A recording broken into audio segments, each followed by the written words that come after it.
Welcome to Sailors in Suits, the show with good looks and even better sailors. Today we're really stoked to have my good friend and a great sailor, Luke Hickling. Luke, how you doing?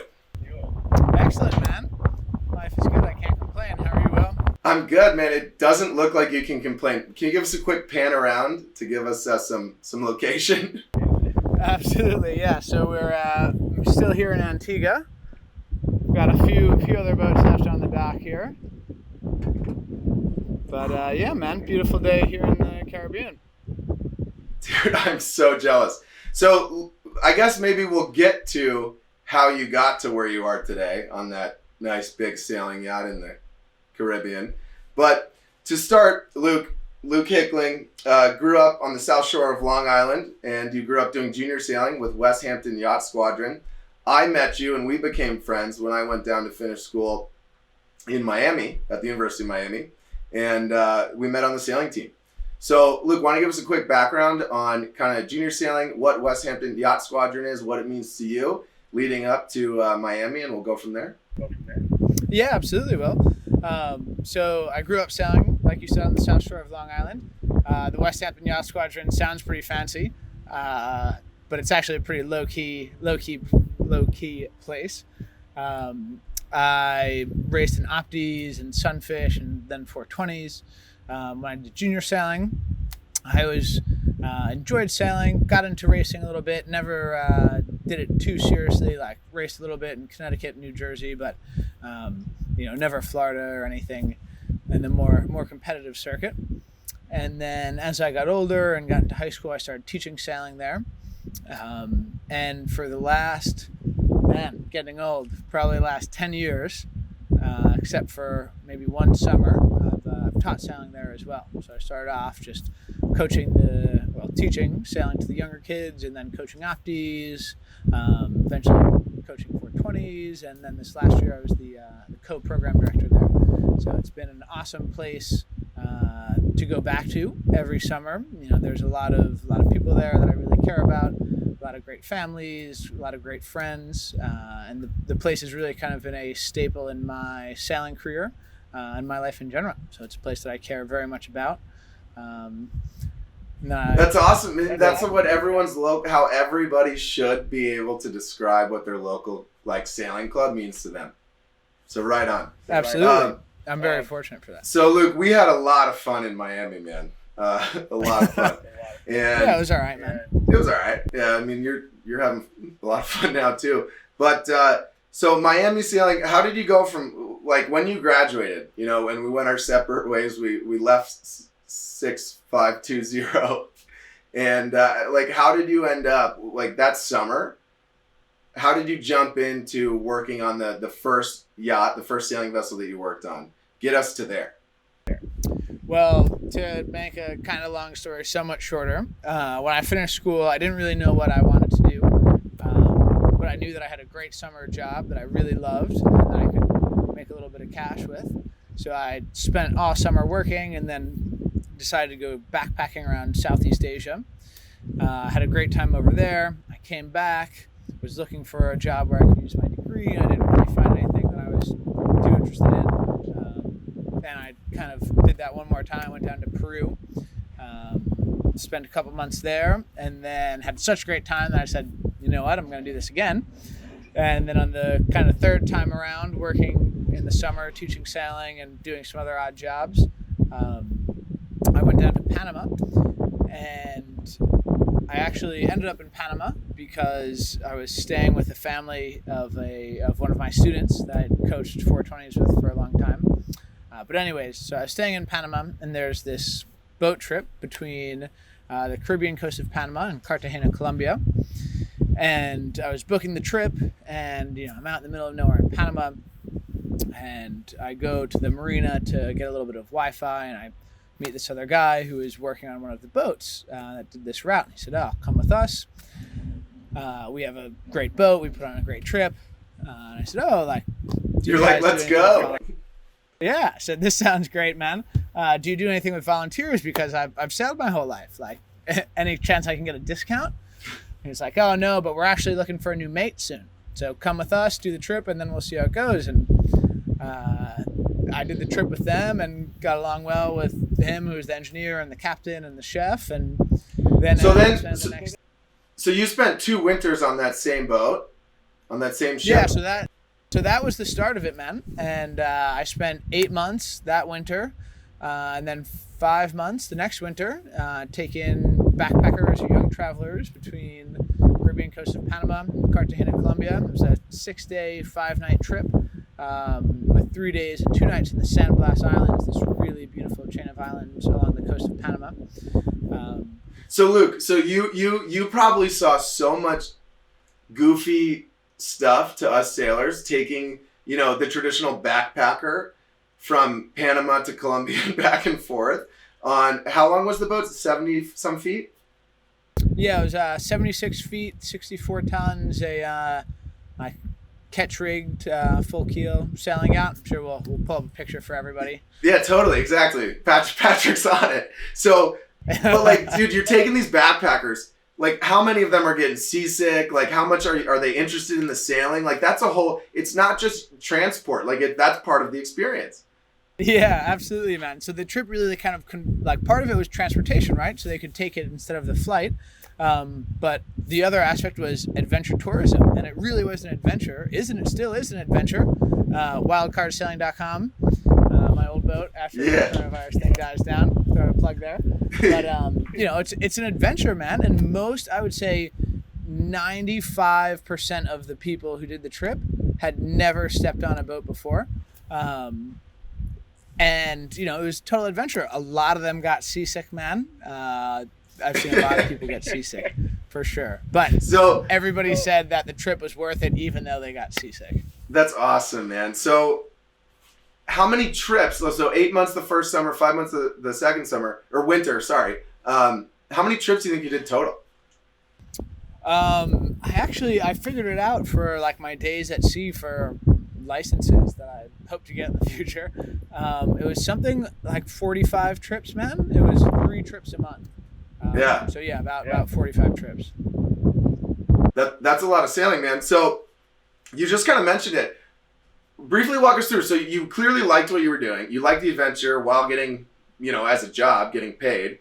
And to take it to the next level, everyone's got to go get different kinds of licenses. What did you do for that, and why did you decide to do it, and how has it allowed you to do more in your kind of career working on these amazing boats?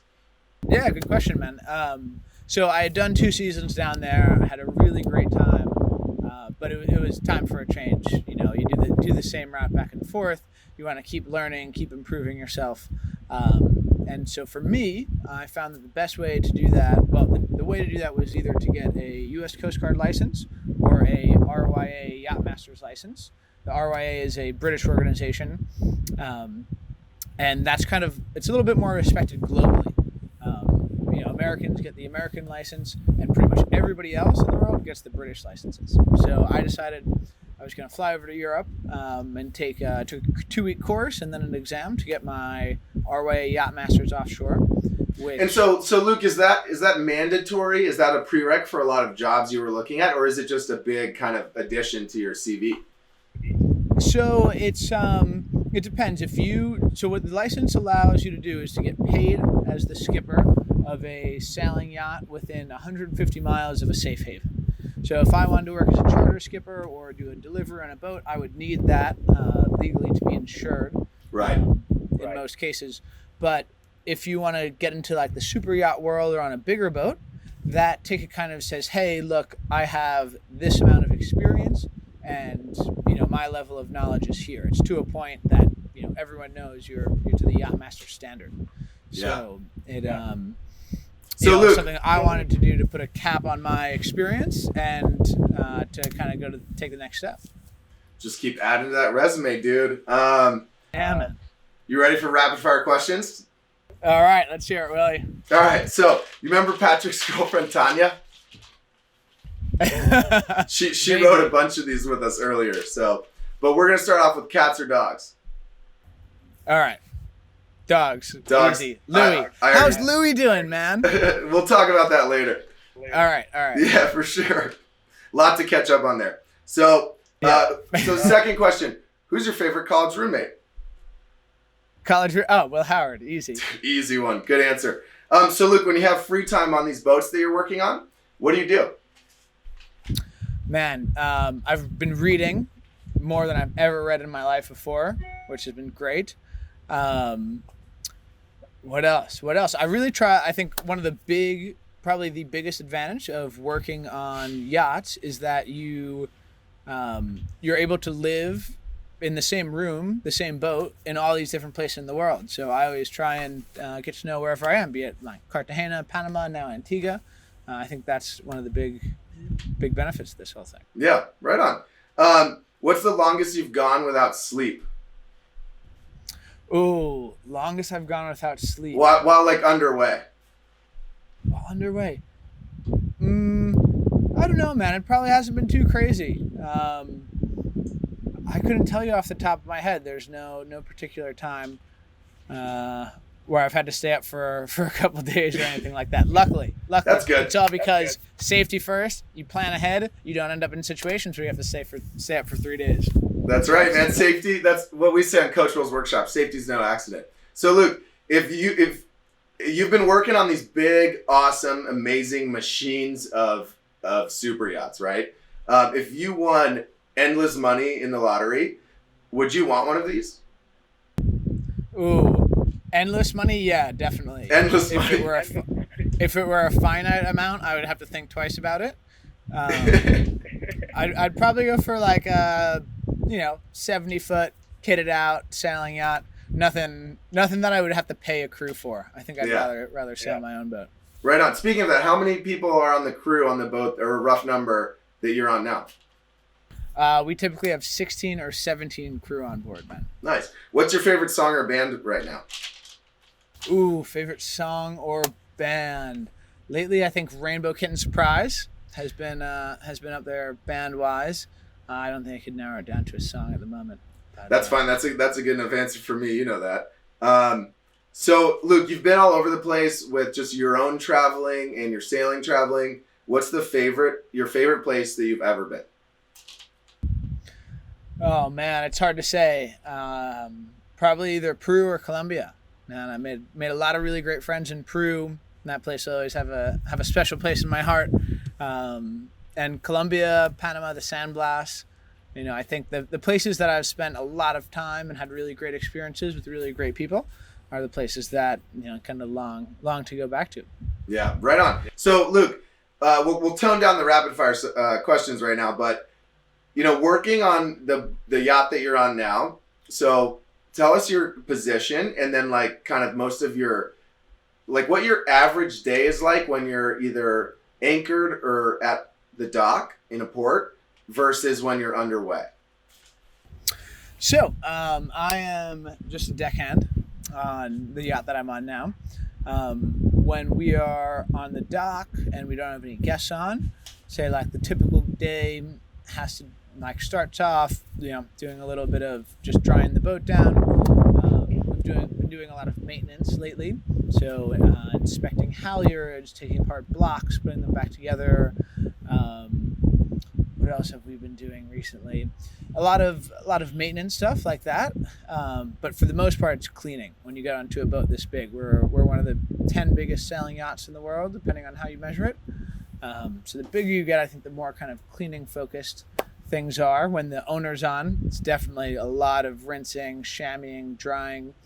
So Luke, let me interrupt you real quick there about the cleaning. So a lot of people, when they go to harbors and marinas who aren't typically there, and they see like the big, like the 100-foot motor yachts and stuff like that, there's always deckhands and crew cleaning these boats. So I always get this question, even though I'm just with the little kids in the sailboats. I know the answer, but you know better than anybody. Why is it so important to keep these boats rinsed and cleaned? Well, if you rinse them every day, wash them every week, they stay clean. When you don't take care of boats, when they don't get used, when they don't get cleaned, they become a nightmare to try and use later on. So I think that's why, with any boat, everyone keeps it clean. It's just kind of like a thing. If you ask anyone who owns a boat, like, you just got to keep it clean. And then once you get to the super yacht standard and you have people with hundreds of millions or billions of dollars owning these boats, they want them to be perfect. So then that kind of adds an additional layer of cleanliness and perfection onto things. So, Luke, on the boat that you're on now, dude, it's spectacular, right? Like, it's insane. It's such a beautiful sailing yacht. The first time it was under sail and you were on the boat, like, how did you feel? Does it ever get old? Like, what was surprising? I mean, it's just crazy. Like, I can't imagine what that's like. Oh man, it was pretty cool. The first time we were under sail, we put some of the head sails out on the way to pick up the owner a couple months ago, and there wasn't a lot of wind, and it would just kind of get people used to the controls. And I was like, all right, this isn't that exciting. But then we had the owner on, and it was blowing like 20 knots, and this thing heels 20 degrees easily, and it was incredible, man. It's the yacht weighs 1,500 tons. Does it feel like sailing? It definitely feels like sailing, but it's a little bit surreal, especially when you're like up on the fly bridge. If you're at the helm, everything looks like it's happening in slow motion. And it's a whole other level of sailing like I've known it. I've done some sailing on like smaller, like 30, 40, 50 foot cruising yachts where it takes, 2 or 3 people to do some things. Whereas on a boat like this, you need at least 5 people up just to sail the boat if the wind is going to shift at all. Yeah. So it's a whole nother level, man. A really cool thing to see. Really cool thing to be a part of, for sure. So, Luke, a lot of the times, and a lot of the kids that I work with and youth sailing programming that I'm in, when we think of pro sailors, we think of people doing Olympic campaigns or racing on, one design sailing yachts. In my mind, you are absolutely a professional sailor. I mean, it's your job to sail on. You're welcome. But it's your job and your livelihood to sail yachts. I mean, you're definitely a professional sailor. But to younger kids or just in general, what would you say to those kids and people that think pro sailing is just like the small racing, group of people?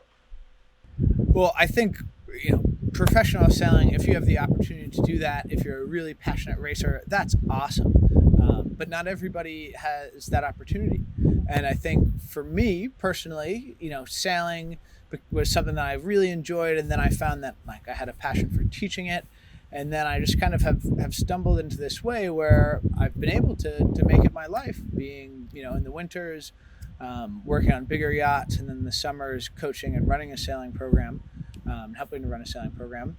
But I think for anyone who's doing youth sailing, what's important to remember is that like sailing is such a great life skill. It's something that you can do your whole life. You'll meet a ton of different people through it. I have so many friends who, come out to Long Island for the summer, or, they just love going for a sail, and they're so jealous when they say, oh, like you do this year round, really? Yeah. So I think just having it as a skill is one thing, just for fun. But then I think the other important message is that for every professional racing sailor, there are a dozen people that are getting paid to sail for other reasons, whether you're working on a super yacht or a charter skipper, or you're an engineer, or you're helping maintain these boats on land, super yacht support networks. Like the marine industry is absolutely huge, and if you're passionate about sailing and you want to have a career that's involved with boats, there's a million ways to do it other than just being a professional racing sailor. Yeah, man. Well said. Well put. Luke, you guys are preparing for an Atlantic crossing soon? Yeah, actually, tomorrow morning we were heading out to Gibraltar. Luke, thanks for coming on Sailors in Suits. Good luck with your Atlantic crossing that you're leaving on tomorrow morning. Safe travels. Looking good. Thanks, Will. And I hope to talk to you soon. All right, well, thanks for having me on, man. Take care. Have a good afternoon. All right, bye.